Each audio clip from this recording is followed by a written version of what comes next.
ఫిబ్రవరి 1న మన నిర్మలా సీతారామన్ గారు 2025 యొక్క బడ్జెట్‌ని ప్రెజెంట్ అనేది చేయబోతున్నారు. మీరొక చదువుకుంటున్న స్టూడెంట్ అవ్వచ్చు, ఉద్యోగం చేస్తున్న సాలరీడ్ ఎంప్లాయీ అవ్వచ్చు, రిటైర్ అయిపోయి ఇంట్లో ఉన్నా సరే, బిజినెస్ చేస్తున్న ఆంట్రప్రెన్యూర్ అవ్వచ్చు, లేదా స్టాక్ మార్కెట్‌లో ఇన్వెస్ట్ చేస్తున్న ట్రేడర్ అవ్వచ్చు, లేదా ఇన్వెస్టర్ అవ్వచ్చు. ప్రతి ఒక్కళ్ళకి కూడా ఈ యూనియన్ బడ్జెట్‌లో ఏం డిస్కస్ చేస్తున్నారు, ఏ వాల్యూస్ వస్తున్నాయి, ఏం చెప్తున్నారు అని తెలుసుకోవడం చాలా చాలా చాలా ఇంపార్టెంట్. ఎందుకంటే మీరు కొనుక్కునే కూరగాయల దగ్గర నుంచి మీరు ఇన్వెస్ట్ చేసే స్టాక్స్‌లో అవ్వచ్చు, రియల్ ఎస్టేట్‌లో అవ్వచ్చు, దేంట్లో ఎంత టాక్సెస్ పడతాయి, ఏది ఎంత పెరుగుతుంది, ఎంత తగ్గొచ్చు అని ప్రతి ఒక్కటి ఈ బడ్జెట్‌లో డిస్కస్ చేస్తారు కాబట్టి ఇది every day me day to day లైఫ్‌లో ఇంపాక్ట్ అనేది చాలా క్రియేట్ చేస్తుంది కాబట్టి బడ్జెట్‌లో ఏం చెప్తున్నారని తెలుసుకోవడం ప్రతి ఒక్కళ్ళకి చాలా ఇంపార్టెంట్. అండ్ నా ఏజ్ ఇప్పుడు 25, 26 ఉంది. అండ్ నా ఏజ్‌లో వాళ్ళతో చాలా మందితో నేను మాట్లాడితే బడ్జెట్ ఏముంది అదంతా పెద్దవాళ్ళు చూస్తారు. బోరింగ్ అది ఇది అని చెప్పి తీసి పడేస్తుంటారు. కానీ బడ్జెట్ అనేది చాలా ఇంపార్టెంట్ కాబట్టి మన ఏజ్ గ్రూప్‌లో వాళ్ళు కూడా బడ్జెట్‌ని సీరియస్‌గా తీసుకొని దాంట్లో ఏమేమి చెప్తున్నారో అర్థం చేసుకోవడం ఇంపార్టెంట్. సో, ఇప్పుడు నా ప్రయత్నం ఏంటంటే బడ్జెట్ అనేది 1, 2, 3 ఇయర్స్ చాలా లాంగ్‌గా ఉంటుంది. కానీ దాంట్లో మనకి పనికొచ్చే టాప్ 4 లేదా 5 పాయింట్స్ మొత్తం బడ్జెట్‌లో మనం ఏవి చూడాలి? అవి మనకి ఎలా ఇంపాక్ట్ చేస్తాయి? సో, ఆ 5 పాయింట్స్ మనం అన్నిట్లో 5 పాయింట్స్ ఏది మనకి ఇంపార్టెంటు అని నేను ఈ వీడియోలో డిస్కస్ చేస్తాను. సో, ఇంక డిలే చేయకుండా వీడియోలోకి వెళ్ళిపోదాము. నా పేరు నిహాల్. మీరు చూస్తున్నారు మార్కెట్ ఫీడ్. ఇంకా మొదలు పెడదామా? సో, ఇంక వీడియోలోకొచ్చేస్తే బడ్జెట్ 2025 ఎక్స్‌పెక్టేషన్స్. ఎందుకంటే మన బడ్జెట్ ఫిబ్రవరి 1న వస్తుంది కాబట్టి ఇప్పుడు మనం బడ్జెట్‌లో ఏవి రాబోతున్నాయి అండ్ ఏది వస్తే మనం చూడాలి అన్న పాయింట్స్ డిస్కస్ చేసుకోవాలి కాబట్టి ఈ బడ్జెట్ 2025 ఎక్స్‌పెక్టేషన్స్ వీడియోలో ఇంపార్టెంట్ 5 థింగ్స్ టు చెక్ అనేది మనం ఫస్ట్ డిస్కస్ అనేది చేసుకుందాము. అండ్ ఆ 5 థింగ్స్ డిస్కస్ చేసుకునే కంటే ముందర ఎవరికైతే అసలు బడ్జెట్ అంటే ఏంటో కూడా తెలీదో, అంటే ఈ బడ్జెట్ యూనియన్ బడ్జెట్ అనే ఈవెంట్ ఏదైతే జరుగుతుందో ఆ యూనియన్ బడ్జెట్ అంటే ఈవెంట్‌కి అర్థం ఏంటి అని మనం చూసుకుంటే it is a yearly financial statement by the government. Explains income అంటే revenue and expense outgo for the upcoming fiscal year. Focuses on tax, fiscal deficit and sector allocations. So, దీన్ని మనం చాలా సింపుల్‌గా ఈజీ లాంగ్వేజ్‌లో మనం అర్థం చేసుకోవాలంటే ఇప్పుడు ప్రతి నెల సపోజ్ మీరు ఒక సాలరీడ్ ఇండివిడ్యువలో లేకపోతే ఏదైనా పని చేస్తున్నారనుకుంటే మీకు ప్రతి నెల కొంత డబ్బులొస్తాయి. ఈ డబ్బుల్ని నేను ఎక్కడెక్కడ ఖర్చు పెట్టాలి, ఎంతెంత ఖర్చు పెట్టాలి, ఎక్కడ సేవింగ్స్ చేసుకోవాలని చెప్పి ప్లానింగ్ చేసుకుంటారు కదా మీ ఇంటికి. అలాగే ఇండియా మొత్తానికి ఎన్ని డబ్బులొస్తున్నాయి, ఆ డబ్బుల్ని ఎక్కడ ఇన్వెస్ట్ చేయాలి, ఏ సెక్టర్‌లో పెట్టుబడి పెట్టాలి, ఏ సంస్థకి ఈ డబ్బులు ఎక్కువ ఇవ్వాలి, దేంట్లో తగ్గించాలి, ఎక్కడ టాక్సెస్ ఎంత పెంచాలి, ఎంత తగ్గించాలి అని చెప్పి డీటెయిల్డ్‌గా డిస్కస్ చేసే ఒక ఈవెంటే యూనియన్ బడ్జెట్. అండ్ దీంట్లో ఫస్ట్ మనం డిస్కస్ చేసుకోబోయేది ఇన్కమ్ ట్యాక్స్ గురించి. ఎందుకంటే ఎవరైతే సాలరీడ్ ఇండివిడ్యువల్స్ ఉంటారో వాళ్ళకి ఇన్కమ్ ట్యాక్స్ అనేది చాలా చాలా చాలా మేజర్ ఇంపార్టెంట్ ఫ్యాక్టర్. ఎందుకంటే మీ చేతికి సాలరీ వస్తోంది అని అంటే ఒకవేళ సాలరీ బ్రాకెట్‌లో ఉన్నారు అని అనుకుంటే సాలరీ టీడీఎస్ కట్ అయిపోయి మీ చేతికి వస్తుంది. సో, ట్యాక్స్ స్లాబ్స్ అవ్వచ్చు, రిబేట్లు అవ్వచ్చు, ఏదైనా చేంజెస్ వస్తూ ఉంటే మీకు ఇన్ హ్యాండ్ సాలరీ పెరగడము, తగ్గడము అలాంటివి జరుగుతూ ఉంటాయి కాబట్టి అన్నిటికంటే ఫస్ట్ మనం దృష్టిలో పెట్టుకోవాల్సింది ఇన్కమ్ ట్యాక్స్ మీద. అండ్ ఇప్పుడు కరెంట్ మన లాస్ట్ ఇయర్ రెజీమ్‌లో మనం చూసుకుంటే ఈ కొత్త ట్యాక్స్ రెజీమ్‌లో అప్ టు 7 లాక్స్ వరకు కూడా ఇన్కమ్ ట్యాక్స్ లేదు. అండ్ ఇంకొక 50,000 రూపీస్ రిబేట్ కూడా అనౌన్స్ చేశారు. అంటే 7,50,000 వరకు కొత్త ట్యాక్స్ రెజీమ్‌లో ఇన్కమ్ ట్యాక్సే మీరు 0 రూపీస్ ఇన్కమ్ ట్యాక్స్ కట్టొచ్చు అని చెప్పి మన ఫినాన్స్ మినిస్టర్ ప్రెజెంట్ అనేది చేశారు కదా. సో, ఒకవేళ ఈ ఇయర్‌లో దీంట్లో ఏదైనా చేంజెస్ వస్తే కూడా మనం చాలా కేర్‌ఫుల్‌గా అబ్జర్వ్ అనేది చేసుకోవాలి. సో, ఇక్కడ మీకు టేబుల్ కనిపిస్తుంది కదా, దీన్ని మీరు స్క్రీన్‌షాట్ తీసి పెట్టుకోండి. ఇది లాస్ట్ ఇయర్ ప్రెజెంట్ చేసిన బడ్జెట్‌లో. సో, ఇప్పుడు ఈ ఇయర్ ఇన్కమ్ ట్యాక్స్‌లో మీరు ఎప్పుడైతే మన బడ్జెట్‌లో ఇన్కమ్ ట్యాక్స్ గురించి ఎప్పుడైతే అనౌన్స్ చేస్తారో దాంట్లో ప్రెజెంట్‌గా ఇప్పుడు లాస్ట్ ఇయర్ అయితే ఈ ఈ టేబుల్ మీద ఈ స్లాబ్ రేట్స్‌తో ఈ 5%, 10%, 15% ఇవన్నీ అనౌన్స్ చేశారు. కానీ ఇప్పుడు అందరూ ఎక్స్‌పెక్ట్ ఏం చేస్తున్నారని అనుకుంటే 15 లాక్స్ రూపీస్ వరకు. అంటే ఇప్పుడు 7,50,000 వరకే ఇన్కమ్ ట్యాక్స్ 0 ఉంది. 7,50,000 వరకు వస్తే ఒక్క రూపాయి ట్యాక్స్ కట్టక్కర్లేదు. దీన్ని ఇప్పుడు ప్రెజెంట్ గవర్నమెంట్ 15 లాక్స్ వరకు పెంచాలి, ఒకవేళ పెంచితే బాగుంటుంది అని రూమర్స్ వినిపిస్తున్నాయి.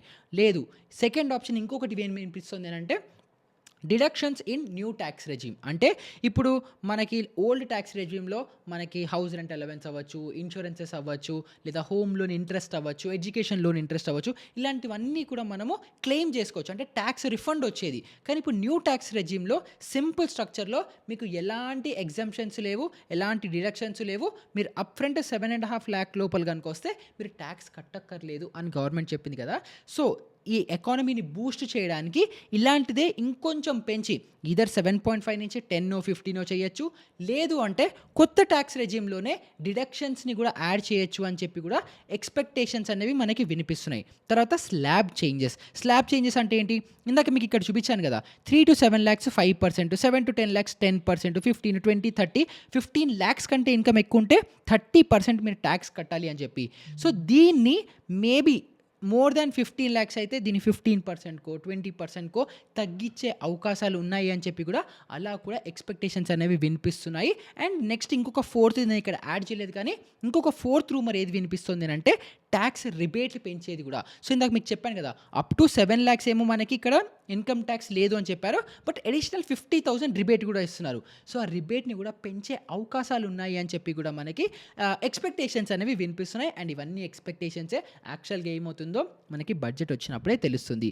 సో ఇప్పుడు మనం అనుకున్న ఈ 3-4 చేంజెస్ చేస్తే ఏమవుతుంది? ఇప్పుడు సపోజ్ ఇప్పుడు 15 lakh వరకు ఇన్కమ్ ట్యాక్స్ కట్టక్కర్లేదు అని గవర్నమెంట్ పాస్ చేసేసింది అనుకుందాం. అప్పుడు గవర్నమెంట్కి బెనిఫిటా లాసా? లాజికల్గా ఆలోచిస్తే గవర్నమెంట్కి ట్యాక్స్ ఇన్కమ్ తగ్గుతోంది, సో లాసెస్ వస్తుందేమో అని చాలామంది అనుకుంటుంటారు. కానీ ఇక్కడే మీరు తెలుసుకోవాల్సింది ఏంటంటే ఇండియాలో ఇన్కమ్ ట్యాక్స్ యాక్చువల్గా ఫైల్ చేసే వాళ్ళు సమ్ 10% మంది ఉంటే ఇన్కమ్ ట్యాక్స్ కట్టే వాళ్ళు 2 to 3% మాత్రమే ఉన్నారు. అంటే 2 to 3% మంది ఇన్కమ్ ట్యాక్స్ కడుతుంటే ఇండియా మొత్తం నడుస్తుంది. కాబట్టి అది వీళ్ళకి ఒకవేళ 15 lakh చేసినా కూడా ఎక్కువ మేజర్ హిట్ అనేది వీళ్ళకి అవ్వదు. ఎందుకు అని అనుకుంటే ఫస్ట్ ఇన్కమ్ ట్యాక్స్ స్లాబ్ ఒకవేళ 15 lakhs వరకు ట్యాక్స్ లేదు అని అనుకుంటే డిస్పోజబుల్ ఇన్కమ్ చాలా మందికి పెరిగిపోతుంది. డిస్పోజబుల్ ఇన్కమ్ అంటే ఏంటి?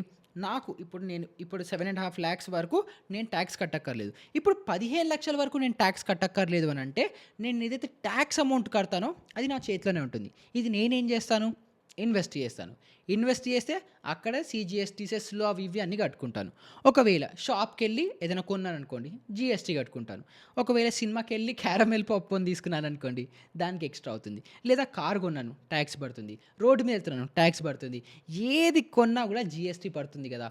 సో ఇప్పుడు ఏంటి, మనకి ఇన్కమ్ దగ్గర నుంచి ట్యాక్స్ కట్ చేసినప్పటికీ కూడా ఇండైరెక్ట్గా జిఎస్టీ రూపంలో ఎక్కువ ట్యాక్స్ అనేది గవర్నమెంట్ కలెక్ట్ చేస్తుంది ఈ గూడ్స్ అండ్ సర్వీసెస్తో. మళ్ళీ అర్థం చేసుకోండి ఈ లాజిక్. ఇన్కమ్ ట్యాక్స్ ఏమో డైరెక్ట్గా గవర్నమెంట్కి వెళ్ళిపోతుంది ఒక సర్టెన్ పర్సెంటేజ్, అండ్ దాంట్లో ఓన్లీ 2-3% మంది ఖర్చు పెడుతున్నారు. కానీ ఇండియా మొత్తము ప్రతి ఒక్కళ్ళు ఏదో ఒక వస్తువు అవ్వచ్చు, సర్వీస్ అవ్వచ్చు, ఎవ్రీ డే యూస్ చేస్తూనే ఉంటారు. అండ్ దాని మీద జిఎస్టీ కనుక కొంచెం పెంచినా, అంతే ఉంచినా డిస్పోజబుల్ ఇన్కమ్ మన చేతిలో ఇన్కమ్ ఒకవేళ ఎక్కువ మిగులుతుంది అనుకుంటే వీళ్ళు ఎక్కువ ఖర్చు చేస్తారు. గవర్నమెంట్కి ఇండైరెక్ట్ ట్యాక్సెస్ ఎక్కువ వస్తాయి కాబట్టి అది గవర్నమెంట్కి ఎప్పుడు కూడా బెనిఫిషియల్. తర్వాత 15 lakhs వరకు అసలు నో ట్యాక్స్ అనేసారు అనుకోండి, చాలామంది మళ్ళీ ఎలాగో ట్యాక్స్ లేదు కదా, సో ట్యాక్స్ ఫైలింగ్ అనే హ్యాబిట్ అనేది ఇన్కల్కేట్ అవుతుంది. ట్యాక్స్ హ్యాబిట్ పెరిగి చాలామంది ట్యాక్సెస్కి ఫైల్ కూడా చేస్తారు అని చెప్పి కూడా అవుట్కమ్ ఎక్స్పెక్టేషన్స్ మనము ఆలోచించవచ్చు. సో ఇదేమో మొత్తం ఇన్కమ్ ట్యాక్స్కి రిలేటెడ్. సో ఫస్ట్ మీరు ఇన్కమ్ ట్యాక్స్లో ఏదైనా చేంజెస్ ఉన్నాయని ఫస్ట్ అబ్జర్వ్ చేయాలి. తర్వాత మీరు చూడాల్సింది ఏంటంటే capital gains. So capital gains అంటే ఏంటి? ఇప్పుడు మీరు స్టాక్ మార్కెట్లో ఇన్వెస్ట్ చేశారు, అది షార్ట్ టర్మ్, అంటే 1 year లోపల మీరు ఏదైనా స్టాక్స్ కొని అమ్మేస్తే అది మీకు షార్ట్ టర్మ్ క్యాపిటల్ గెయిన్స్ అవుతుంది. ఒకవేళ 1 year దాటి అమ్మేస్తే లాంగ్ టర్మ్ క్యాపిటల్ గెయిన్స్ అవుతుంది. So long term capital gains ఇంతకు ముందర 10% ఉండేది, ఇప్పుడు 12.5% చేశారు. And short term capital gains కూడా 20%కి చేశారు. సో ఇప్పుడు ఒకవేళ బడ్జెట్లో ఈ 12.5%ని పెంచుతున్నారు అని అనుకుంటే స్టాక్ మార్కెట్లో క్రాష్ గ్యారంటీ. ఒకవేళ షార్ట్ టర్మ్ క్యాపిటల్ గెయిన్స్ని పెంచుతున్నారు అనుకోండి, అప్పుడు కూడా స్టాక్ మార్కెట్లో క్రాష్ గ్యారంటీ. ఈ రెండింటిని తగ్గించే అవకాశాలు అయితే కనిపించట్లేదు. లాస్ట్ ఇయరే పెంచారు, ఈ ఇయర్ తగ్గించే ఛాన్స్ అస్సలే లేదు. కాబట్టి అది పెట్టుకోకండి. బట్ ఈ వాల్యూస్, ఈ క్యాపిటల్ గెయిన్స్ ఏదైతే చేంజెస్ వస్తాయో అది మీరు దృష్టిలో ఎందుకు పెట్టుకోవాలని అనుకుంటే, ఇది ఒకవేళ పెరుగుతోంది అని అనుకుంటే ఆల్రెడీ మన మార్కెట్స్ 10 to 12% పడిపోయి ఉన్నాయి. ఇది కనుక చేంజ్ వచ్చిందంటే ఇంకో 5 to 6% పడుతుంది. కాబట్టి దానికోసం మీరు ఈ వాల్యూ కూడా తెలుసుకోవడం చాలా చాలా ఇంపార్టెంట్. తర్వాత చాలా చాలా చాలా చాలా ఇంపార్టెంట్ ఫిస్కల్ డెఫిసిట్. సో ఈ ఫిజికల్ డెఫిసిట్ అంటే ఏంటి అని అంటే, ఇప్పుడు suppose me every month income ఒక 100 రూపాయలు ఉందనుకుందాం. కానీ మీ ఖర్చులు 120 రూపీస్ ఉన్నాయనుకుందాం. అప్పుడు మీరు ఏం చేస్తారు? ఆ 20 రూపీస్ మీకు ఎక్కడి నుంచి వస్తుంది? అప్పు తీసుకుంటారు, లోన్ తీసుకుంటారు, ఏదో ఒకటి చేస్తారు కదా! సో ఈ 20 రూపీస్ మీరు ఏదైతే సంపాదించింది కాకుండా ఎక్స్టర్నల్‌గా మీకు బర్డెన్ అవుతుందో అది మీకు ఫిజికల్ డెఫిసిట్. ఇప్పుడు అదే విధంగా ఇండియాకి ఒక 1,00,000 కోట్లు, 10,00,000 కోట్లు ఎంతైతే అంత ఒక రెవెన్యూ వస్తుంది కదా! ఈ రెవెన్యూ నుంచి మన ఇండియాకి అయ్యే రెగ్యులర్ ఖర్చులకి ఎంతో అంత షార్ట్ ఫాల్ అవుతుంది కదా! ఆ షార్ట్ ఫాల్ ఎంత అవుతుంది అని చెప్పి మనకి ఈ ఫిజికల్ డెఫిసిట్ అనేది చెప్తుంది. అండ్ ఆ ఫిజికల్ డెఫిసిట్ లాస్ట్ ఇయర్ అంటే 2024లో ఎప్పుడైతే మన నిర్మలా సీతారామన్ గారు బడ్జెట్ ప్రెజెంట్ చేశారో అప్పుడు మన ఫిజికల్ డెఫిసిట్ 4.9% ఆఫ్ జీడీపీ ఉంది. అంటే సపోజ్ మన మొత్తం ఇండియాలో మన రెవెన్యూ మొత్తం ఒక 1,00,000 కోట్లు ఉంది అని అనుకుంటే 1,00,000 కోట్లలో 4.9% మనకి ఫిజికల్ డెఫిసిట్‌లో ఉంది. అండ్ ఇది మీరు చూసుకుంటే కాన్స్టెంట్‌గా ఇప్పుడు మన 2020-21 ఎప్పుడైతే కోవిడ్ పీక్ 9% ఉందో అక్కడి నుంచి స్లోగా తగ్గుకుంటూ వస్తుంది మన జీడీపీతో. అంటే మన మొత్తం ఓవరాల్ ఇండియా మొత్తం జీడీపీ ఎంతైతే ఉంటుందో ఆ జీడీపీలో 4.9% లాస్ట్ ఇయర్ ఉంది. అండ్ ఈ ఇయర్ ఏదైతే ఉందో 2025లో ఈ ఫిజికల్ డెఫిసిట్ వాల్యూ 4.5%కి తగ్గిస్తాము.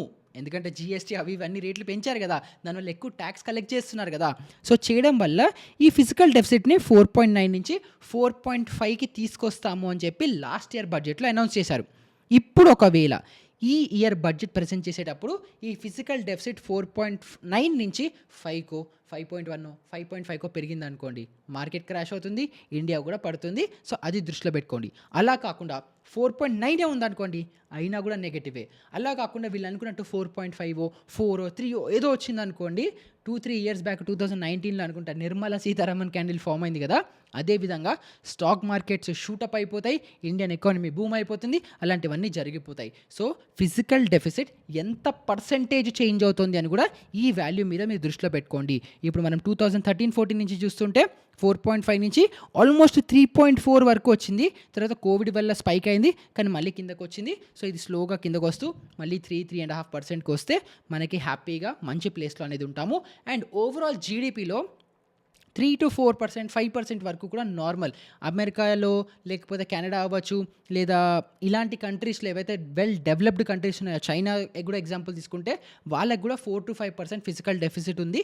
సో మీకు న్యూస్లలో వచ్చి ఫిజికల్ డెఫిసిట్ ఉండడం మంచిది కాదు, ఎన్ని లక్షల కోట్లు ఉన్నాయి అవి ఇవి అని చెప్పి న్యూస్ యాంకర్లు లేకపోతే ఎవడో ఒక ఎకనామిస్ట్ వచ్చి ఏదో చెప్తూ ఉంటారు. 4.5% అబ్సల్యూట్లీ నార్మల్, ప్యానిక్ అయ్యే సిచ్యువేషన్ కాదు అని నేను మీకు ఈ వీడియో ద్వారా తెలుసుకుంటున్నాను. తర్వాత నెక్స్ట్ ఇంపార్టెంట్ ఏంటంటే పిఎల్ఐ స్కీమ్. పిఎల్ఐ స్కీమ్ అంటే ప్రోడక్ట్ లింక్డ్ ఇన్సెంటివ్ లేదా ప్రొడక్షన్ లింక్డ్ ఇన్సెంటివ్, మీ ఇష్టం, మీరు ఏ పేరైనా పెట్టుకోవచ్చు. సో దీంట్లో ఏంటంటే ఒక స్పెసిఫిక్ సెక్టర్లు అంటే మనకి గ్రీన్ ఎనర్జీ అవ్వచ్చు, మ్యానుఫ్యాక్చరింగ్ అవ్వచ్చు, ఇన్ఫ్రాస్ట్రక్చర్ అవ్వచ్చు, లేదా రాకెట్స్ అవ్వచ్చు, లేకపోతే డిఫెన్స్ అవ్వచ్చు, లేకపోతే ఇంకేదైనా అవ్వచ్చు, గ్రీన్ ఎనర్జీ అవ్వచ్చు, ఏ సెక్టర్లో వాళ్ళకి ఆ సెక్టర్కి బెనిఫిట్స్ గవర్నమెంట్ ఇస్తుంది, ట్యాక్స్ రేట్స్ కట్ చేయడం అవ్వచ్చు, లేదా ఇంట్రెస్ట్ రేట్ తక్కువకి లోన్స్ ఇవ్వడం అవ్వచ్చు, లేదా ఒక 2-3 ఇయర్స్ అసలు మీరు ఇన్కమ్ ట్యాక్సే కట్టక్కర్లేదు అనడం అవ్వచ్చు, లేదా జీఎస్టీ ఎగ్జంప్షన్ అవ్వచ్చు. ఇలాంటివి కొన్ని బెనిఫిట్స్ కొన్ని సెక్టర్స్లో ఈ పిఎల్ఐ స్కీమ్ ద్వారా ఇస్తారు. సో ఇప్పుడు వచ్చే బడ్జెట్లో పిఎల్ఐ స్కీమ్లో ఏ సెక్టర్స్ వాళ్ళకి బెనిఫిట్ ఇస్తున్నారు అని చెప్పి మనం ఈ స్కీమ్లో చూడడం చాలా ఇంపార్టెంట్. ఇది ఎందుకు అని అనుకుంటే ఇది డైరెక్ట్గా స్టాక్ మార్కెట్ పార్టిసిపెంట్స్కి. లాస్ట్ ఇయర్ మనం చూసుకుంటే గ్రీన్ ఎనర్జీ అండ్ మ్యానుఫ్యాక్చరింగ్, ఇంకోటి ఇన్ఫ్రాస్ట్రక్చర్, ఈ మూడిటికి లాస్ట్ ఇయర్ బడ్జెట్లో పిఎల్ఐ స్కీమ్ ద్వారా బెనిఫిట్స్ అనేవి ఇచ్చారు. సో వాళ్ళకి ట్యాక్స్ డిడక్షన్స్ అవ్వచ్చు, జీఎస్టీ డిడక్షన్స్ అవ్వచ్చు, ఇలాంటివి చాలా బెనిఫిట్స్ అనేవి ఇచ్చారు. దానివల్ల గ్రీన్ ఎనర్జీ అవ్వచ్చు, ఇన్ఫ్రాస్ట్రక్చర్ అవ్వచ్చు, మ్యానుఫ్యాక్చరింగ్ అవ్వచ్చు, ఈ 3 సెగ్మెంట్స్ ఏవైతే ఉంటాయో స్టాక్స్ అన్నీ కూడా చాలా మంచి రిటర్న్స్ అనేవి ఇచ్చాయి. సో ఇప్పుడు బడ్జెట్లో కనుక గ్రీన్ ఎనర్జీ, ఇన్ఫ్రాస్ట్రక్చర్ ఇంకా మ్యానుఫ్యాక్చరింగ్లో మళ్ళీ ఎలొకేషన్ పెంచారు అని అనుకుంటే ఈ స్టాక్స్ ఇంకా ర్యాలీ అయ్యే అవకాశాలు చాలా ఉంటాయి. లేదు అలా కాకుండా వేరే సెక్టర్కి ఏదైనా షిఫ్ట్ అవుతుంది, మేబీ టెలికాం సెక్టర్ అవ్వచ్చు, లేకపోతే మేబీ క్రూడ్ ఆయిల్ సెక్టర్లో అవ్వచ్చు, లేకపోతే రియాలిటీ సెక్టర్ అవ్వచ్చు, ఏ సెక్టర్ అయినా కావచ్చు. ఒకవేళ దానికి కనుక షిఫ్ట్ అవుతుంది, నెరేటివ్ చేంజ్ అవుతుంది, బడ్జెట్ ఎలికేషన్ దాంట్లోకి వెళ్తుంది అని అంటే ఆ సెక్టర్స్ బూమ్ అయ్యే అవకాశాలు చాలా చాలా పెరిగిపోతాయి. కాబట్టి మనం మనం బడ్జెట్లో పిఎల్ఐ స్కీమ్స్ ఏ సెక్టర్లో ఇన్వెస్ట్మెంట్ చేస్తున్నారో అని చూసుకొని ఆ సెక్టర్స్ మన పోర్ట్ఫోలియోలో థిమాటిక్ ఫండ్స్ కనుక మనకుంటే మనకి స్టాక్ మార్కెట్ నుంచి కూడా మంచి రాబడి, మంచి రిటర్న్స్ వచ్చే అవకాశాలు ఉంటాయి. సో ఇలా ఈ విధంగా మనం స్టాక్ మార్కెట్లో పార్టిసిపెంట్ అవ్వచ్చు, రెగ్యులర్ సాలరీ ఇండివిజువల్ అవ్వచ్చు, మీరు రిటైర్ అవ్వచ్చు, స్టూడెంట్ అవ్వచ్చు, ఎవరైనా సరే మేజర్గా మీ everyday day to day life ఈ మేజర్గా ఈ 5 పాయింట్స్ అరౌండ్గా రివాల్వ్ అవుతుంది. కాబట్టి ఫిబ్రవరి 1న బడ్జెట్ వచ్చినప్పుడు ఈ 5 పాయింట్స్, ఈ 5 క్వశ్చన్స్ మీకు ఏవైతే ఇప్పుడు నేను చెప్పానో ఈ క్వశ్చన్స్కి ఆన్సర్స్ ఏమేమి వస్తున్నాయి అని చెప్పి తెలుసుకుంటే మీ ఎవ్రీడే లైఫ్ ఎంత ఇంపాక్ట్ ఉంటుంది, ఎంత ఎఫెక్ట్ అవుతుంది అని చెప్పి చాలా డీటెయిల్డ్గా మీకు అర్థమైపోతుంది. అండ్ ఇంకొకటి, ఎవరైతే యంగ్స్టర్స్ ఈ వీడియో చూస్తున్నారో మీరు ఈ వీడియో చూసిన తర్వాత మళ్ళీ బడ్జెట్ అనౌన్స్ అవుతుంది కదా, అప్పుడు ఆ వీడియో చూసిన తర్వాత మీ ఫ్రెండ్స్ అవ్వచ్చు, రిలేటివ్స్ అవ్వచ్చు, అంకుల్స్ అవ్వచ్చు, ఎవరి దగ్గరికైనా వెళ్ళి ఫ్లెక్స్ కూడా చేయొచ్చు. నాకు ఎకనామిక్స్ తెలుసు, నాకు బడ్జెట్ తెలుసు, నాకు ఏమవుతుందో తెలుసు, ఇండియాలో ఏమవుతుందో కూడా నాకు తెలుసు అని చెప్పి అలా ప్రౌడ్గా కూడా చెప్పుకోవచ్చు. సో ఈ వీడియో రిలేటెడ్ మీకు ఎలాంటి డౌట్స్ ఉన్నా కింద కమెంట్స్లో అడగండి. అండ్ అదేవిధంగా ఈ వీడియోలో బడ్జెట్లో స్పెసిఫిక్గా ఈ 3-4 పాయింట్స్ కాకుండా ఇంకేదైనా పాయింట్ మేజర్ది నేను మిస్ చేశాను అనుకుంటే నాకు కింద కమెంట్స్లో చెప్పండి. అండ్ ఇలాంటిది ఇంకొక మంచి ఇంట్రెస్టింగ్ వీడియోతో మళ్ళీ మీ ముందరకు వచ్చేస్తాను. అప్పటి వరకు గుడ్ బై.